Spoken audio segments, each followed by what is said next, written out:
திருவாரூர் மாவட்டம் மன்னார்குடியில் லிப்ட் கேட்டு பைக்கில் ஏறிய நபர் கூட்டாளிகளுடன் சேர்ந்து கொள்ளையடித்த சம்பவம் பரபரப்பை ஏற்படுத்தியுள்ளது. 38,000 ரூபாய் பணம், செல்போன், பைக்கை வழிப்பறி செய்த கும்பல் சிக்குமா? தஞ்சாவூர் மாவட்டம் கும்பகோணத்தைச் சேர்ந்த 30 வயதான சந்தோஷ் டைப்ரைட்டிங் சென்டர் நடத்தி வருகிறார். இவர் தனது இருசக்கர வாகனத்தில் நேற்று மாலை கும்பகோணத்தில் இருந்து மன்னார்குடிக்கு தட்டச்சு எந்திரம் வாங்குவதற்காக சென்றுள்ளார்.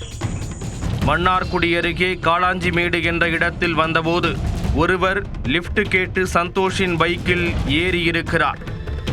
அவரை அழைத்து கொண்டு சென்ற நிலையில் ஆட்கள் நடமாட்டம் இல்லாத ஒரு இடத்திற்கு சந்தோஷை அந்த நபர் அழைத்து சென்றுள்ளார். அங்கே மேலும் 4 பேர் தயாராக இருந்த நிலையில் சந்தோஷை அடித்து நிர்வாணப்படுத்தி அவரிடம் இருந்து 30,000 ரூபாய் ரொக்கம், செல்போன் ஆகியவற்றை பறித்துள்ளனர். மேலும் சந்தோஷின் ஜிபேவில் இருந்த 8,000 ரூபாய் பணம் மற்றும் இருசக்கர வாகனத்தையும் பறித்து சென்றுள்ளனர்.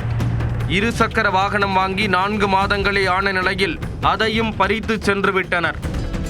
இந்த நிலையில் மயங்கிய நிலையில் கிடந்த சந்தோஷ் மயக்கம் தெளிந்தவுடன் நள்ளிரவில் அருகில் கிடந்த துணியை எடுத்து கட்டிக்கொண்டு அக்கம் பக்கத்தினர் உதவியுடன் மன்னார்குடி அரசு மருத்துவமனைக்கு சென்றுள்ளார். மருத்துவமனையில் உள்நோயாளியாக அனுமதிக்கப்பட்ட சந்தோஷுக்கு சிகிச்சை அளிக்கப்பட்டு வரும் நிலையில் மருத்துவர்கள் இது குறித்து மன்னார்குடி தாலுகா காவல்துறையினருக்கு தகவல் கொடுத்தனர். உடனடியாக நள்ளிரவில் மருத்துவமனைக்கு வந்த மன்னார்குடி டிஎஸ்பி தலைமையிலான போலீசார் சந்தோஷிடம் தீவிர விசாரணை மேற்கொண்டனர்.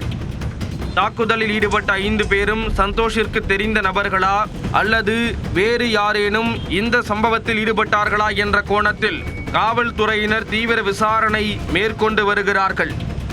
இளைஞரை தாக்கி நிர்வாணப்படுத்தி பணம் மற்றும் பொருட்களை திருடிச் சென்றது மன்னார்குடியில் பெரும் பரபரப்பை ஏற்படுத்தியுள்ளது.